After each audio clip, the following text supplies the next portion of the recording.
તો સારા પરિણામ અને કોનકોલની મોટી વાત બાદ આજે બ્રોકરેજ રિપોર્ટ્સ આવતા જોવા મળ્યા છે, જેમાં મેક્વેરી તરફથી આપણને BEL માટે આઉટ પરફોર્મ રેટિંગ જોવા મળ્યું છે. ટાર્ગેટ તેમણે ₹400 પ્રતિ શેર કર્યા છે. તેમનું માનવું છે કે Q4ના પરિણામ જે છે તે અનુમાનથી ખૂબ જ સારા રહ્યા છે અને ખાસ કરીને મેનેજમેન્ટને આગળ પણ નવા ઓર્ડર્સ મળવાની તેમને અપેક્ષા છે અને ખાસ કરીને FY26 માટે માર્જિન ગાઈડન્સ જે છે તેમને અહીંયા પોઝિટિવ રાખ્યા છે. ત્યારબાદ JP મોર્ગનના રિપોર્ટ પર નજર કરશું. તેમને BEL માટે અહીંયા ઓવરવેટ રેટિંગ આપ્યા છે. ટાર્ગેટ વધારીને ₹445 પ્રતિ શેર કર્યા છે. તેમનું માનવું છે કે સ્થાનિક ડિફેન્સ કેપેક્સ વધવાથી કંપનીને અહીંયા ફાયદો થયો છે અને તાજેતરમાં જે સંઘર્ષો થયા હતા તેમાં BEL દ્વારા જે સાધનો અને સિસ્ટમ્સને પૂરા પાડવામાં આવ્યા હતા તે એક મજબૂત પ્રદર્શન BEL તરફથી અહીંયા જોવા મળ્યું છે. આ કારણસર મધ્યગાળામાં આઉટલુક ગ્રોથ જે છે તે અહીંયા પોઝિટિવ રહેવાની તેમણે વાત કરી છે અને ખાસ કરીને કંપનીનો ઓર્ડર ઇન્ફ્લો જે છે તે 27,000 કરોડ પર જોવા મળ્યો છે. ત્યારબાદ મોર્ગન સ્ટેનલીના રિપોર્ટ પર કરશું. તેમને BEL માટે અહીંયા ઓવરવેટ રેટિંગ આપ્યા છે. ટાર્ગેટ તેમને વધાર્યા છે અને ₹418 પ્રતિ શેર કર્યા છે. તેમનું માનવું છે કે એક્ઝિક્યુશન ટ્રેક રેકોર્ડ માટે BEL જે છે તે પરફેક્ટ પિક છે.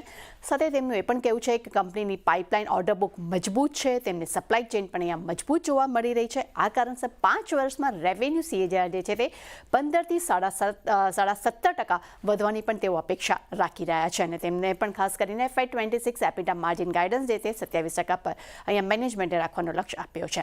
ત્યારબાદ CLSAના રિપોર્ટ પર નજર કરશું. BEL અહીંયા આઉટ પરફોર્મ રેટિંગ આપ્યા છે. અહીંયા તેમને પણ ટાર્ગેટ વધાર્યા છે અને ₹423 પ્રતિ શેર કર્યા છે.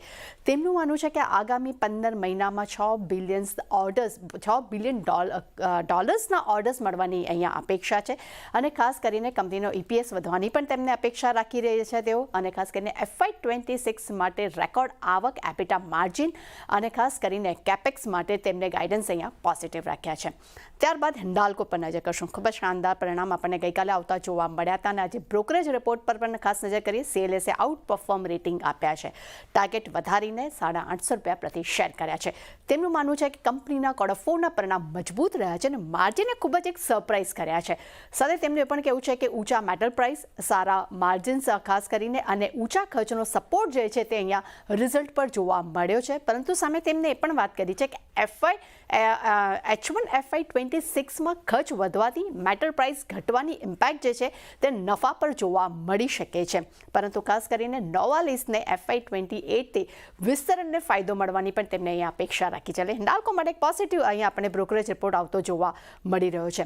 JP મોર્ગને પણ હિન્ડાલ્કો પર પોતાનો વ્યૂ આપ્યો છે. તેમને અહીંયા ઓવરવેટ રેટિંગ આપ્યા છે. ટાર્ગેટ ₹720 પ્રતિ શેર કર્યા છે. તેમનું માનવું છે કે એપિટા વિસ્તરણ સાથે સ્થાનિક બિઝનેસને એક યોગ્ય અહીંયા માર્ગ મળી રહ્યો છે. કંપનીનું દેવું ઘટ્યું છે, ઓર્ગેનિક ગ્રોથ વધ્યો છે, જેનો સપોર્ટ જે છે તે નોવાલિસ પર જોવા મળી શકે છે અને નોવાલિસને મોટા પડકારોનો સામનો અહીંયા ઓછો કરવો પડી શકે છે. ત્યારબાદ નજર કરશું સિમેન્સ પર. અહીંયા નુવામા તરફથી આપણને રિપોર્ટ આવતો જોવા મળ્યો છે. રિઝલ્ટ બાદ તેમને હોલ્ડ રેટિંગ આપ્યા છે. ટાર્ગેટ તેમને ₹3,170 પ્રતિ શેર કર્યા છે. તેમનું માનવું છે કે Q2 FY25ના પરિણામ અનુમાનથી અહીંયા ખરાબ જોવા મળ્યા છે. અને છેલ્લે નજર કરશું ઝાયડસ લાઈફ પર. અહીંયા નોમુરાનો રિપોર્ટ જોવા મળ્યો છે. તેમને બાય રેટિંગ્સ આપ્યા છે. ટાર્ગેટ તેમને ₹1140 પ્રતિ શેર કર્યા છે. તેમનું કહેવું છે કે FY26માં ગાઈડન્સ અનુમાનથી સારા રહ્યા છે. ખાસ કરીને US રેવન્યુ જે છે તે સિંગલ ડિજિટ વધવાની તેઓ અપેક્ષા રાખી રહ્યા છે અને માર્જિન જે છે તે 26%થી વધુ રહેવાની FY26માં તેઓ અપેક્ષા રાખી રહ્યા છે. અને છાની ખાસ કરીને હિન્ડાલ્કો અને BEL મને લાગે છે ખાસ ફોકસમાં જે જોવા મળી શકે છે. સ્ટોક્સ